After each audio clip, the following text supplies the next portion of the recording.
शुक्रिया। थोड़ा इंटिमिडेटिंग है, सारे जर्नलिस्ट बैठे हुए, मैंने कभी इतने जर्नलिस्ट को एक साथ एड्रेस नहीं किया, लेकिन टॉपिक ऐसा है कि जी भी चाह रहा था कि यहाँ आऊँ आज और आपसे कुछ बातें करूँ। तो मैं बहुत ही 2-4 पॉइंट्स इसमें बोलूँगा, क्योंकि आप मैक्सिमम जो यहाँ बैठे हैं मैं सब इसको कवर करते हैं, सब आप जानते ही वहाँ क्या हो रहा है, तो मैं रिपीट नहीं करूँगा जो चीज़ें आप जानते हैं। कुछ 2-4 पॉइंट्स हैं जो मैं कोशिश करूँगा कि आपको बताऊँ, जो मेरे एक्सपीरियंसेस रहे हैं और उसके बाद जो मैंने तब्दीली देखी है 20 सालों में। मेरी पहली फॉरेन असाइनमेंट जो थी वो ऑपरेशन कास्ट लीड, जिसमें कि पहली बार टेलीविज़न पे आपने गज़ा में उस किस्म का कत्ल देखा, मतलब पहली बार दुनिया ने देखा कि किस किस्म से यहाँ पे एक जिसको कहते हैं कि इनक्लोज्ड स्पेस में किस तरह से लोगों का कत्लेआम किया गया था। उसके बाद कई ऑपरेशंस हिजबुल्लाह के कवर किए मैंने, बाद में ऑफ कोर्स सीरिया, इराक, तमाम जगहों पे मैंने रिपोर्टिंग की वॉर के दरमियान। एक चीज़ बहुत इम्पॉर्टेंट है, मैं बार बार इस वर्ड पे स्ट्रेस करता हूँ, वो है डेटरेंस। डेटरेंस क्या है? डेटरेंस ये होती है कि ये सन 84-85 की बात है, जब आप समझें हिजबुल्लाह अपने इनिशियल डेज़ में था, मतलब वो आप एक तरीके से उसका नाम भी हिजबुल्लाह नहीं था, वो एक ग्रुप थी जो कोशिश कर रही थी कि सदर्न लेबनान से इजराइल को हटाया जाए। तो एक इंसिडेंट होता है जहाँ पे हिजबुल्लाह एक APC, जिसको आर्म्ड पर्सनल कैरियर कहते हैं, जिसमें सैनिक बिठा के ले जाए जाते हैं, बख्तरबंद गाड़ी जिसको कहते हैं आप, उसको उन्होंने टारगेट किया मिसाइल से और तकरीबन कुछ 7-8 सोल्जर्स जो हैं इजरायली वो उसमें मारे गए। उसके बदले में इजराइल ने उसी शाम वहीं सदर्न लेबनान में जिस विलेज के बाहर ये अंजाम दिया गया, उस विलेज में गए और तमाम जो भी 18-19 साल से ऊपर के मर्द थे उनको राउंड अप किया और उनको शहीद कर दिया वहाँ पे। तो इससे एक बड़ा रिपल इफेक्ट हुआ लोगों में कि यार ये कैसे फिर लड़ाई लड़ेंगे, हमने तो 8 को मारा, ये कुछ 35-40 लोग तो एक बार में वो मार के चले गए, मतलब ये कैसे होगा। तो काफ़ी डिस्कशन हुई विद इन हिजबुल्लाह इस बात पे कि ये कैसे, how will we carry it forward if this kind of impunity is there. तो जब वो किसी उस पर ना पहुंच पाए डिसीजन पे, तो उनको ये कहा गया कि तेहरान चला जाए और वहाँ पूछा जाए कि ये इस पे ऐसी सिचुएशन में क्या किया जाए। तो ये गए और उस ज़माने में रहबर से इन्होंने बात की, उसमें बताया, पूछा कि इस तरह से कैसे चलेगा अगर ये इम्प्यूनिटी होगी। तो इनको कहा गया कि डेटरेंस एक ऐसी चीज़ है जिसमें वक्त लगता है। आप अभी 1 महीने पहले तक आप इतनी बड़ी भी पावर नहीं थे कि आप 7 इजरायलियों को मार पाते। हाँ, आज आप इतनी बड़ी पावर हैं कि आपने 7 को मारा, जाहिर है उन्होंने 26 सिविलियंस आपके मार दिए, बट ये आपको ये मेहनत करनी है कि जब आप उनके साथ मारेंगे या वो आपके एक सिविलियन को भी मारेंगे तो उन्हें ये डर होना चाहिए कि आप उसी लेवल पे उनको वापस मारेंगे। इसको डेटरेंस कहते हैं। ये 84 की बात मैं बता रहा हूँ जब ये हुआ। मेरी पैदाइश 83 की है, ठीक है। आप समझिए 40 साल ऑलमोस्ट इस घटना की हो गई जिस घटना की मैं आपको बात कर रहा हूँ। आज ये स्थिति है कि अगर एक सिविलियन इजराइल सदर्न लेबनान में मारता है एक, तो फिर वो अगर गलती से भी मरता है तो इंतज़ार करता है कि हमारे एक सिविलियन को हिजबुल्लाह या हमारे किसी मिलिट्री टारगेट को हिजबुल्लाह अटैक करेगा और चुपचाप बैठ के उस अटैक का वेट करता है। इसको डेटरेंस कहते हैं। ये आसानी से नहीं आती, ये किससे आती है? परसीवरेंस से आती है। परसीवरेंस कैसा होता है? परसीवरेंस किसने सिखाया? इस आदमी। आप अगर इनके पूरे टैक्टिक को देखें कि कैसे इन्होंने रेसिस्टेंस को ट्रेन किया है, उसमें सबसे बड़ी, सबसे इंपॉर्टेंट चीज़ परसीवरेंस थी। जब ऑपरेशन कास्ट लीड हो रहा था तब भी टनल्स थे, जाहिर है, ऐसा तो है नहीं कि टनल पहली बार टनल फाइटिंग गजा में हुई है, तब भी टनल्स थे, तब भी हमास थी, तब भी फाइट हो रही, एक तरीके से अपने अपने लेवल पे वो कोशिश करते थे कि वो टारगेट करें। लेकिन वो 2006 और 8 और 2024 में ये फ़र्क है कि उनकी जो ट्रेनिंग इस तरह से की गई।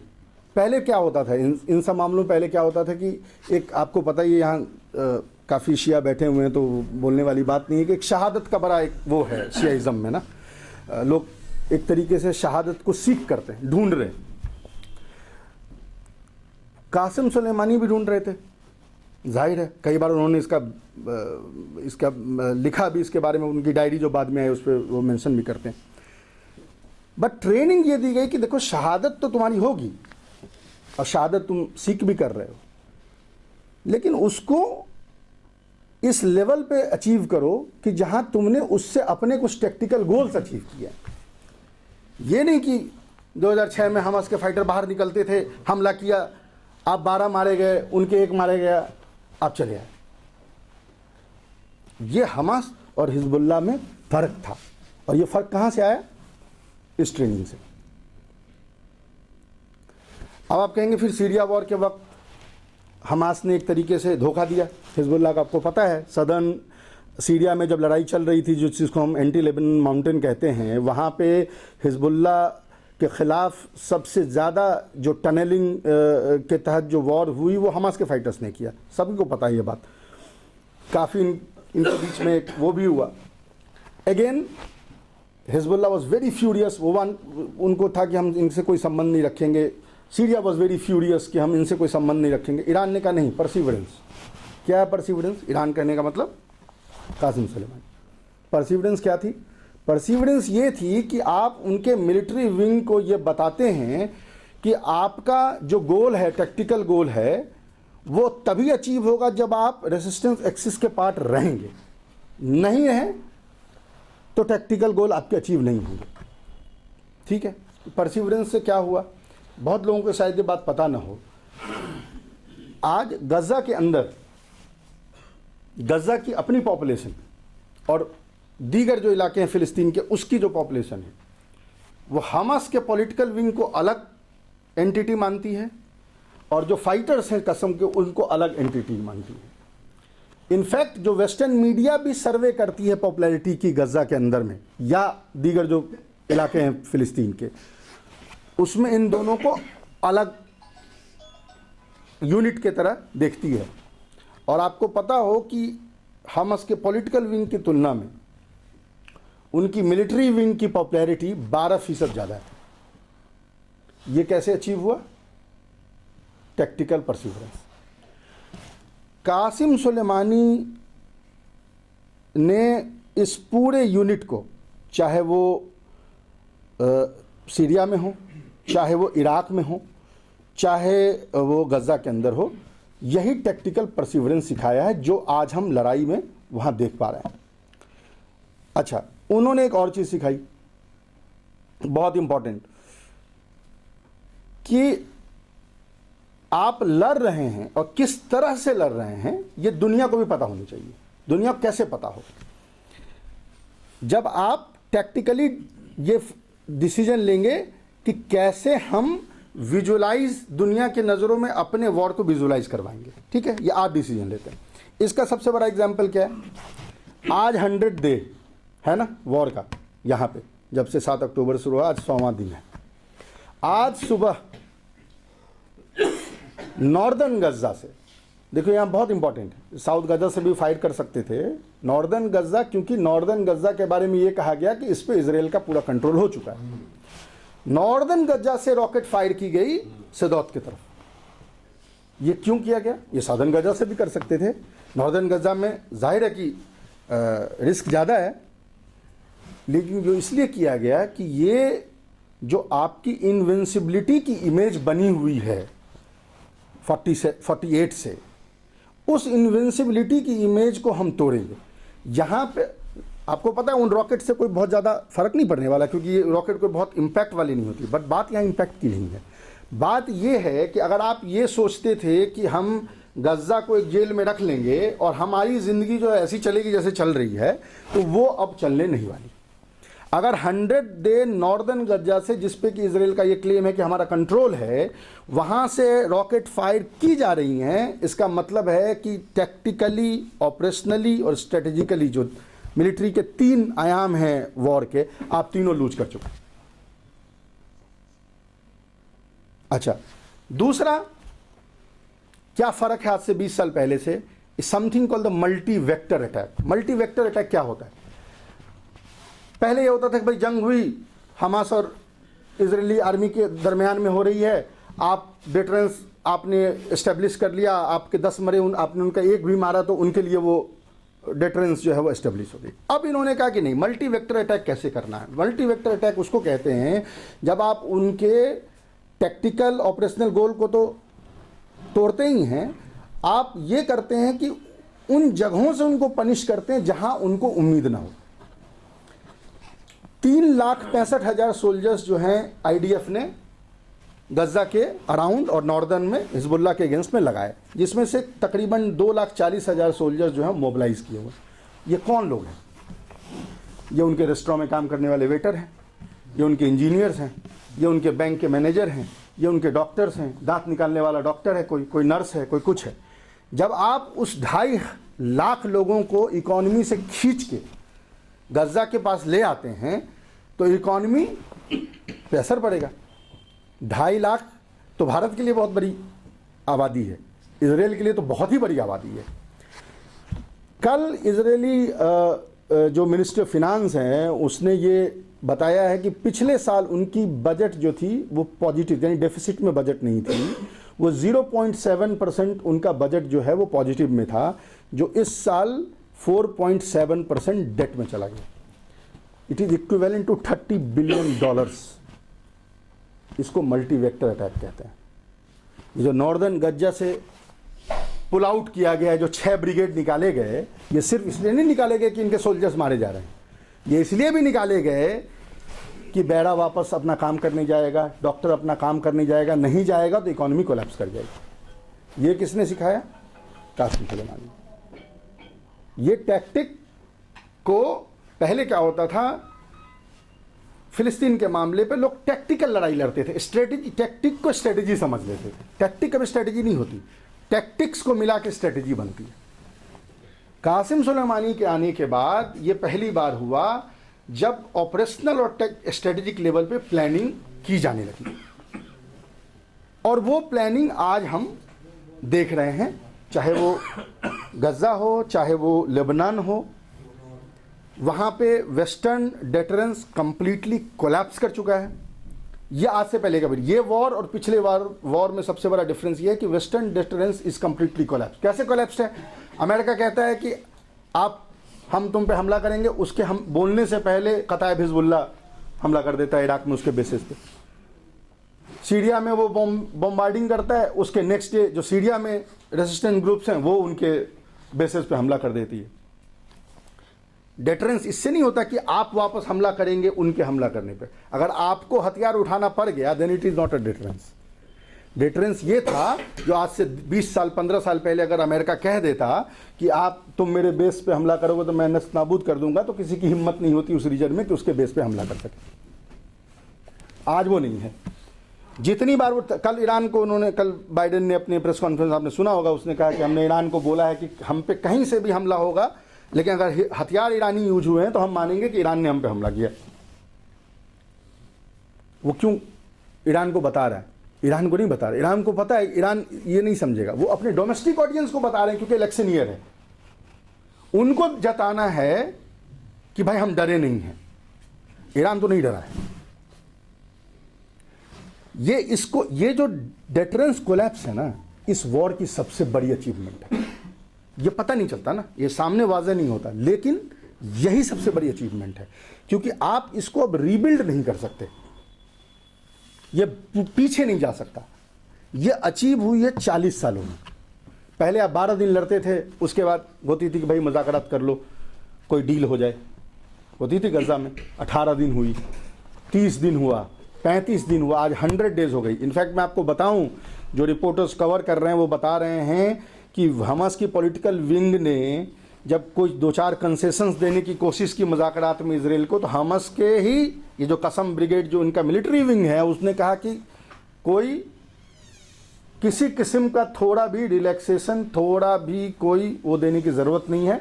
हमारे पास अभी ये कुव्वत है कि हम महीनों, नॉट वीक्स, महीनों लड़ सकते हैं। यहाँ यानी मिलिट्री डिसाइड, टैक्टिक मिलिट्री की डिसाइड कर रही है कि पॉलिटिकल स्ट्रेटेजी क्या होगी। बहुत इंपॉर्टेंट है। अगर आप टैक्टिकली अचीव नहीं करेंगे ग्राउंड पे, तो स्ट्रेटेजिकली पॉलिटिक्स में आपको कोई यूज करेगा, जैसे कतर यूज करता है हमास को। हमास के पॉलिटिकल लीडर्स जो, आप ये बताएं, हमास के पॉलिटिकल विंग के डिप्टी चीफ जिनका असैसिनेशन अभी इजराइल ने कर दिया 8 दिन पहले, 9 दिन पहले सदर्न लेबनान में, वो क्यों लेबनान में थे? वो कतर में क्यों नहीं थे? बाकी सारे तो कतर में हैं बैठे हुए। वो इसलिए नहीं थे कि ये जो पॉलिटिकल विंग वाले हैं, ये जिस तरह की डील करने की कोशिश करते थे उसमें वो शामिल नहीं थे। उनको कतर ने निकाला अपनी जगह, अपने कंट्री से, उनको टर्की ने निकाला अपनी कंट्री से, तब जाके उनको जगह मिली। कहाँ मिली? सदर्न बेरूत में, जो नेबरहुड है, आपको पता है हिजबुल्लाह का जो स्ट्रॉन्ग होल्ड है, वहाँ पर उनको जगह मिली। तो पॉलिटिक्स ये डिसाइड नहीं करेगी कि फिलिस्तीन का इशू जो है वो कैसे सॉल्व होगा, मिलिट्री एस्पेक्ट से डिसाइड होगा। Military should decide what the political way should be, not the other way around. This is what this war has achieved. ये हमें दिखता नहीं, ठीक है। मैं एक लास्ट छोटी सी बात कहना चाह रहा हूँ, क्योंकि इंडिया में हम बैठे हुए हैं, बार बार मैंने फेसबुक पे इस पर लिखा भी है कि ये जो, जब आप गैर मुस्लिम उससे बात कर रहे होते हैं इंडिया में फिलिस्तीन के मामले पर ना, आप इस चीज़ को समझे कि ये जो गांधीयन नॉन वायलेंस का जो ये पूरा एस्पेक्ट है ना, वो इतना यहाँ पे इंश्राइंड कर दिया गया लिबरल्स में ना, कि वो नेशनलिस्ट रेसिस्टेंस में जो वायलेंस होता है ना, उसको भी अभोर करता है, ठीक है। आप वहां पर इसको, आपको ये डिफेंड नहीं करना है, ये नहीं कहना है कि नहीं नहीं ये, आपको पैराडिम चेंज कर देना है। आप कहिए कि पूरी दुनिया में आप एग्जाम्पल लेके बताइए कि नेशनल रेसिस्टेंस कहाँ पे हुई है, नेशनल रेसिस्टेंस जहां पे वायलेंस का इस्तेमाल नहीं हुआ। कहेंगे भाई इजराइल भी करता है, no, as an occupying power Israel has no right for violence. This is enshrined in the United Nations very base. Occupying power को ऑक्युपाइड के ऊपर में वायलेंस का इस्तेमाल करने का कोई राइट नहीं है। ऑक्युपाइड को यह राइट है कि वो हर मीन्स से, चाहे आर्म्ड हो, पॉलिटिकल हो, इकोनॉमिक मीन्स से वो रेसिस्टेंस करे। ये पैरिटी नहीं है, और ये पैरिटी की हम नहीं कह रहे, ये पैरिटी यूनाइटेड नेशन कह रहा है, जिसके मेंबर सारे। एक चीज। दूसरी चीज, मैं बार बार ये कहता हूं, लास्ट बात, डिफिटिज्म नहीं होनी चाहिए। यहां डिफिटिज्म का बड़ा माहौल है। बच्चे मर गए 30,000, ये लोग, बात सही है, उसके लिए हमें भी दर्द है, सबको दर्द होगा कि 30,000 मर गए, लेकिन ये गाइड नहीं करेगा कि ये लड़ाई कैसे लड़ी जा रही है। ये defeatism is a very very South Asia thing. इससे बाहर निकलने की कोशिश करनी चाहिए। ये दुनिया में और कहीं नहीं होता। आपने देखा इतनी फिलिस्तीनी, जिनके घर के बच्चे मर गए, उनको भी देखा हाथ ऐसे जोड़ते हुए कि इजराइल की जब हमला ना करो? आपने देखा किसी ने वीडियो? आज तक नहीं होगा, एक वीडियो नहीं हो सकती, क्योंकि ये डिफिटिज्म उनके ब्लड में नहीं है, हमारे ब्लड में है, साउथ एशिया के। तो हम उस चश्मे से उसको देखते हैं, हमें दुख भी होता है, हम वही दिखा रहे होते नहीं, ठीक है, मर रहे हैं, मर ऐसे भी रहे थे। हम रेसिस्टेंस अगर वहां नहीं देख रहे तो वो नहीं मर रहे क्या? 7 अक्टूबर से पहले फिलिस्तीनी नहीं मर रहे थे क्या? इस डिफिटिज्म से बाहर निकलना होगा। आप जब इस बात को लेके जाएं, चूंकि सब जर्नलिस्ट हैं, मैं इसलिए बात कह रहा हूं, नॉन मुस्लिम क्राउड के पास जब आप इसको लेके जाएं, आप पैराडिम चेंज करें। उनके पैराडिम पे आप उससे डिबेट ना करें, ये पैराडिम आपको चेंज करना पड़ेगा। ये बहुत इंपॉर्टेंट है, और यही इस वॉर की सबसे बड़ी अचीवमेंट। बाहर लोग ज़्यादा समझ रहे हैं, हमारे यहाँ प्रोबेबली हम लोग इकलौते मुल्क हैं दुनिया में जहाँ लोगों को समझ में नहीं आ रही। मैं आपको बताऊँ, एक छोटा सर्वे अमेरिका में हार्वर्ड यूनिवर्सिटी ने वॉल स्ट्रीट जर्नल के साथ एक छोटा सर्वे किया 2000 स्टूडेंट्स का।